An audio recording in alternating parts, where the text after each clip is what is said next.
A sequel? Already? Yeah, thank the star spirits these were easy videos to make.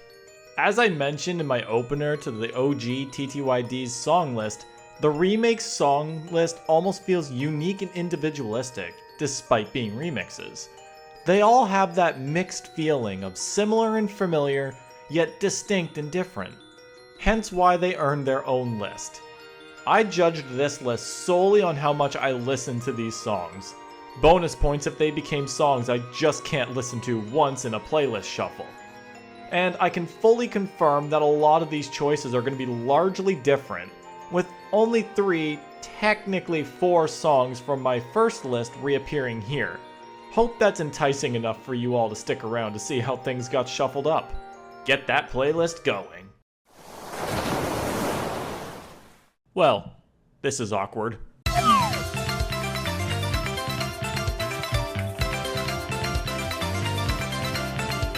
Starting this remake list off with a song from my OG list may not sell confidence like 2 Coin Profit Sleepy Sheep, but as I said, things will still be different. Even with the drop, the remix for Petal Meadows has to make it here, earning its keep through its amazing improvements while also remaining faithful in its vibes. It sounds very similar, yet distinct and different at the same time. Every bit of improvements made to this song just click, and without making the original feel outdated. I'm sure a lot of us OG fans were crying when we first heard this in the reveal trailer, and the full thing did not disappoint. The sound choice remains so faithful to the original while still sounding fresh and new, being a perfect welcoming song for the game's first chapter. Strolling along Petal Meadows to the beat of an adventurous opener, there will be chaos down the line, things will get heavy, and the stakes will rise. But for now, we chill. Just relax along this open path and enjoy the peaceful vibes.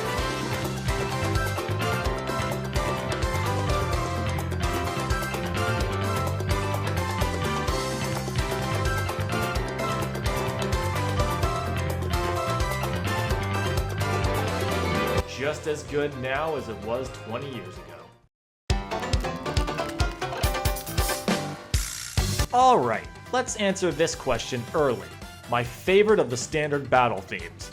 The Thousand-Year Door Remake took a page out of Origami King's Chad music book and gave the standard battle theme an arrangement for just about every chapter in the game. With the OG already being memorable, it was amazing to see how they worked new themes into this battle bop with each passing chapter. So, which one? There are good contenders for sure, but my answer is looking a bit more on the otherworldly side.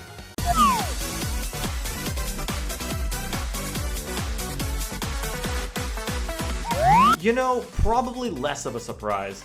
I've heard a few people give this one the glowing praise, and I gotta say, well deserved. Call this a reward for having to track down General White again.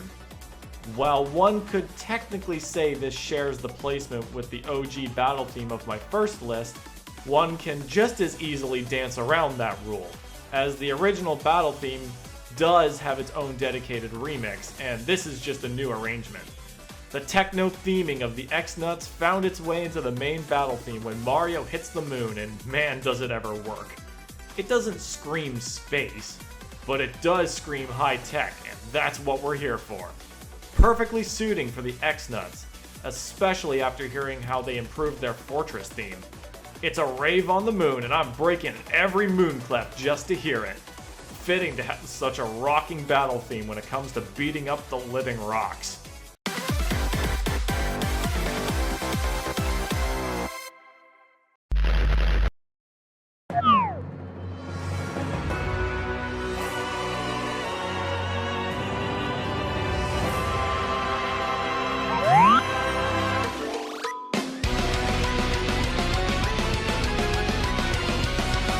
I'm pretty convinced that at some point in the development of this remake, there was a no seriousness moment. And I'm pretty sure that moment came when deciding one of the 2 new super bosses for the game. Take your shot in the dark on which one is the spotlight. Yeah, if deciding screw it, Waka wasn't already bonkers enough, The team went ahead and gave this Diglett-looking ass a battle theme almost as unbelievable as he is.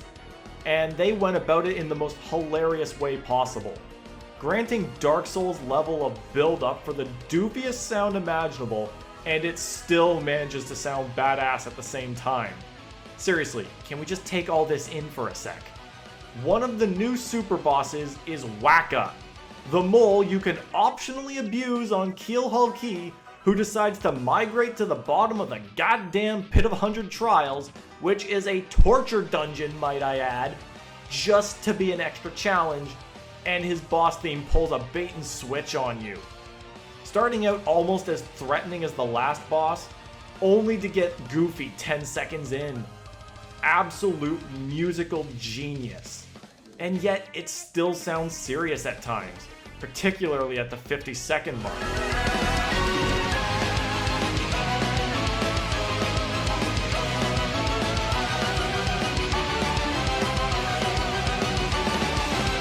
You don't need to be here. You don't need to be pestering Waka again down here of all places. Yet you are, and he's packing the most hilarious sounding boss theme in the entire game. Seriously, what even is this game anymore? Waka.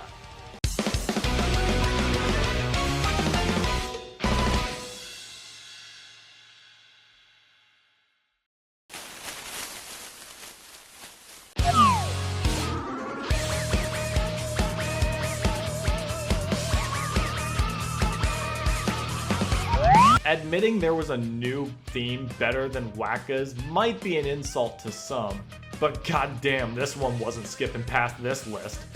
Learning that the Atomic Boo got a new theme was only second to the context of how I went about listening to it. Upon engaging in the battle, I was ready to just beat on this ghost, but my ADD brain got distracted, and for the better, for once. I spent a good amount of time listening to this theme just play, and I absolutely loved it. It clicked so fast. While it may not exactly scream Chapter 4 vibes like most of the other songs, it just proves how hard the guitars went in this soundtrack. Why are these guitars going so hard for a ghost? Who knows? Who cares? These guys know how to throw a mean welcome party for whoever steps foot in Creepy Steeple.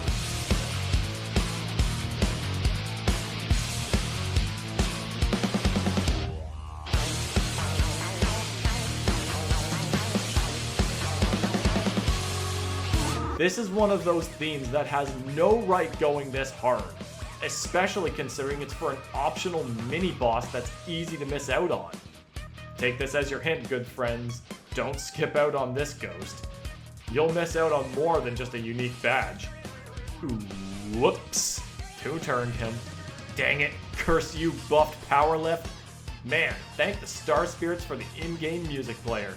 Satisfaction met, and I wasn't even expecting it.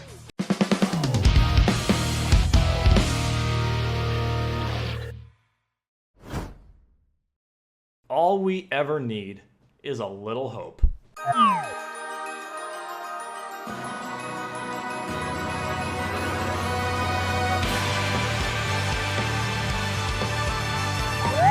Man, that sounded cliche, but I had to start with something.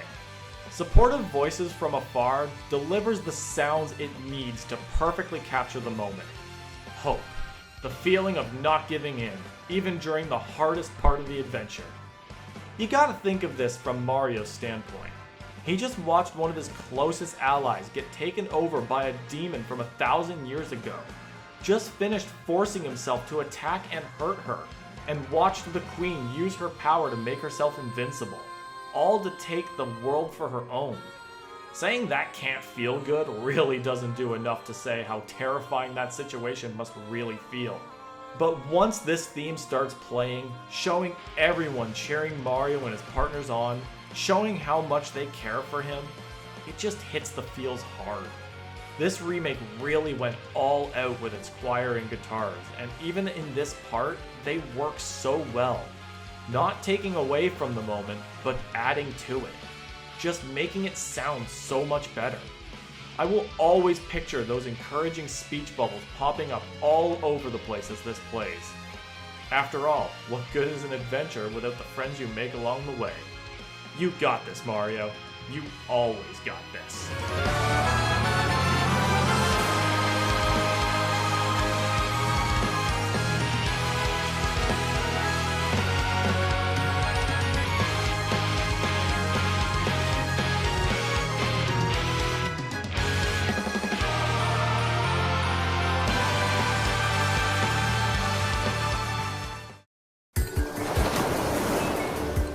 Something made wholeheartedly clear about the Thousand-Year Door Remake's soundtrack was the art of going that extra mile. Building off of the standard battle themes getting new renditions to match their locations, several bosses also got new renditions of the themes they originally shared with others. The most notable examples being the three dragons and Lord Crump. When it comes to the dragons, I honestly gotta say that Hooktail got the short end of the stick, with her remix not nearly being as good as even the original. Good thing her older siblings are here to pick it up for her. Gloomtail and Bonetail basically boiled down to a battle between remaining faithful to the original and just making it better, versus straight up intensity. Which side won the fight? Here's my answer. Bring it on.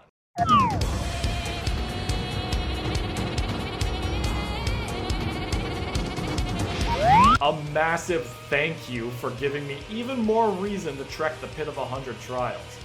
Bonetail has always been seen as little more than a powered-up Hooktail that was more of a test of endurance rather than skill, but she was still a fun fight through and through.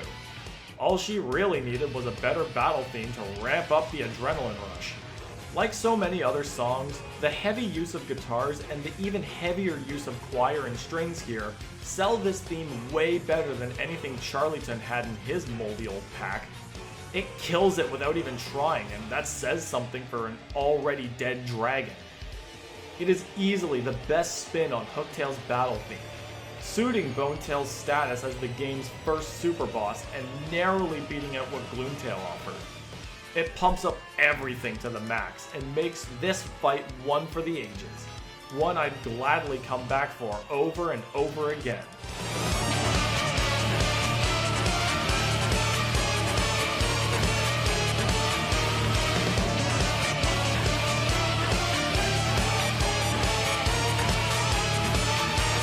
Sucks that you can only hear it once per playthrough.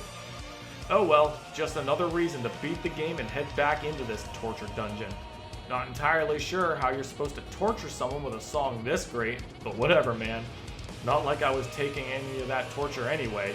Round 2, Bonetail, let's go!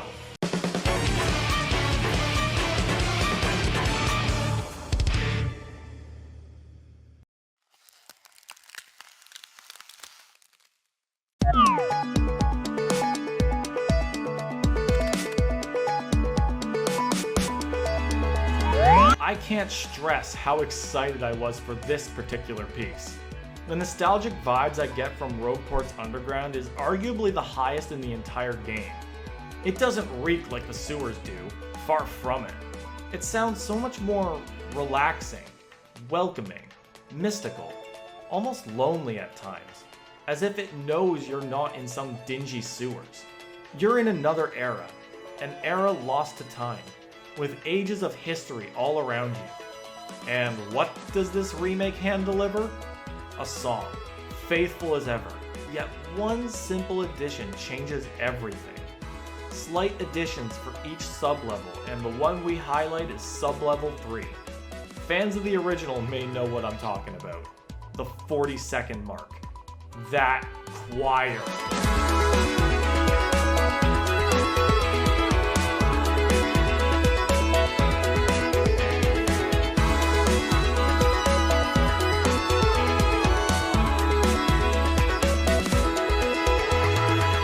Wow, it leaves me speechless.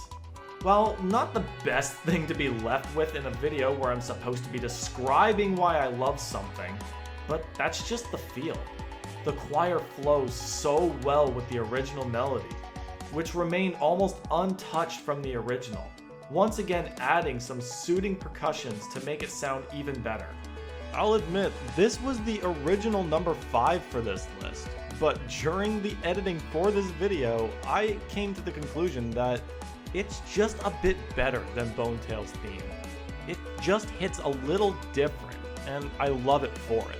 20 years ago, we explored this place for discoveries. Now we explore for the memories.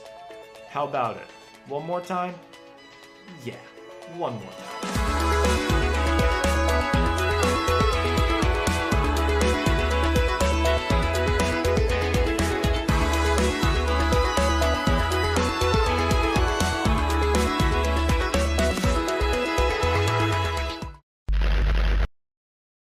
Holy jeez, this one!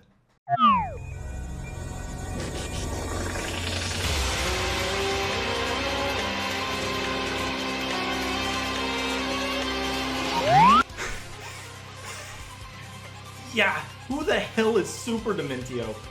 The Thousand-Year Door's climactic monstrosity holds the notable card of being one of the most disruptive and disturbing final bosses in all of Mario's history. But she wasn't planning on holding on to just that one card. She was after the whole deck. Her final boss theme somehow manages to become even more intense than its original, exceeding that of the Ultimate Show and joining in as my personal counterpart to Mario and Luigi's Adventure's End. That's right, Dementio, you just got upstaged. Sit back down. Another example of a straight upgrade at its finest. The instrument choices were not only ingenious, but all worked to their maximum to create what has to be one of the most intense vibes in the entire Paper Mario franchise. And this is coming from the same demonic being who already held that title. Yeah, let me break it down for you. They made the Shadow Queen even more intense. The strings, the guitars, the percussion, the choir bits. And yet all of it still feels so faithful to the original. Man, they had already won with this scene alone. And that's not even adding in the newly added part of the song. It just ramps up the intensity to the maximum and shows that the Shadow Queen is not here to mess around. She's here to plunge the world into the depths of darkness. And she's not gonna back down until she has reigned supreme over the world using the power of the darkest shadow. Everything is riding on this fight. Whether it's her or you, it's someone's final moments, and y'all better pray hard that it's not yours.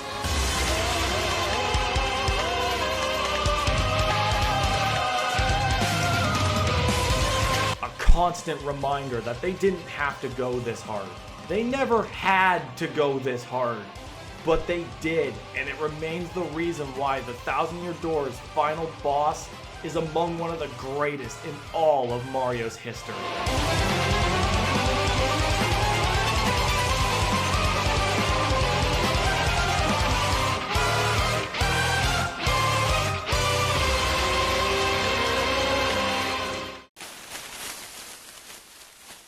We gotta shuffle!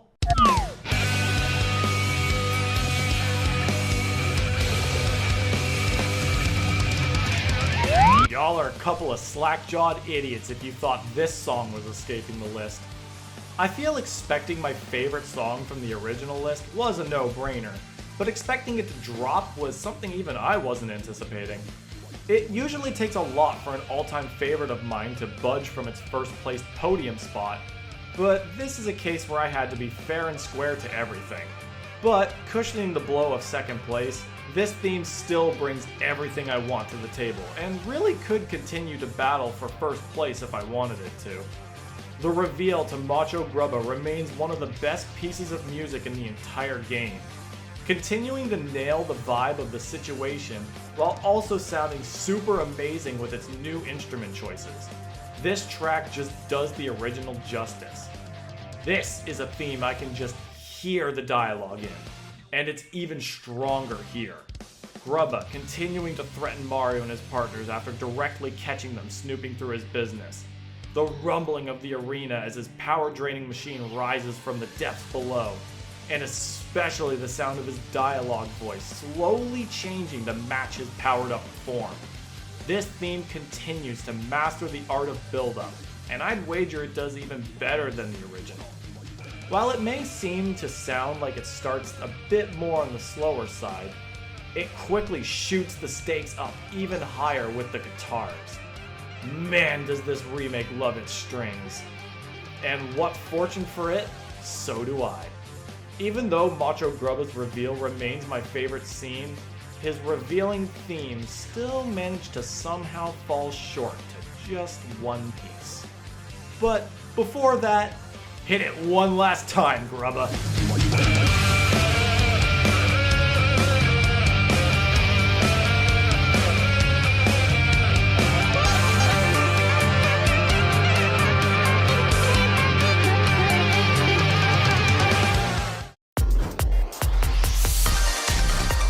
The best part of this list was realizing how many of my original favorites never ended up making the cut into the remake.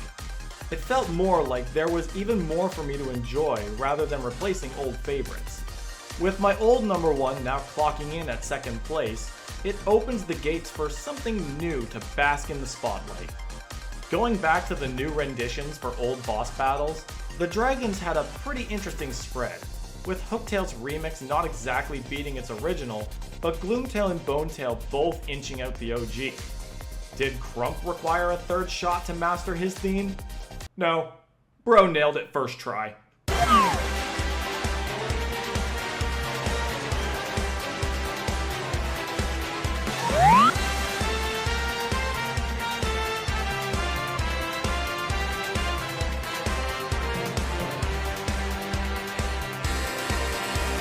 Every returning player going into this remake knew they'd be tussling with Crump many times throughout the story. But I never once expected his first real fight to leave this big of an impression. Maybe it's worth mentioning that Magnus von Grapple doesn't exactly hold a notable spot in many people's boss roster, especially when compared to Hooktail a chapter prior. Yeah, Crump took that one personally. Chapter 2 just received its saving grace, and Crump delivered it with a boss battle theme that I can only summarize as the best improvement of all themes. Magnus von Grapple's theme is just amazing. The improved instruments, especially the percussions, just make it sound so much better. The beginning portion just flows so well, making it even catchier than the original. And I love how much more mechanical it sounds. It suits the theme for a battle against a giant robot. Sure, maybe the battle itself isn't all that great, Crump still needing to take a turn to just literally throw hands that'll die in a turn anyway, but for a battle theme this great, I feel like it's worth it. Music has always been a motivator for me, and this was just the thing I needed to make Chapter 2 worth every second. I'm the Burning Baron, and I gotta hand it to Crump for his first and most well-deserved W of his career. Bravo, man. Bravo.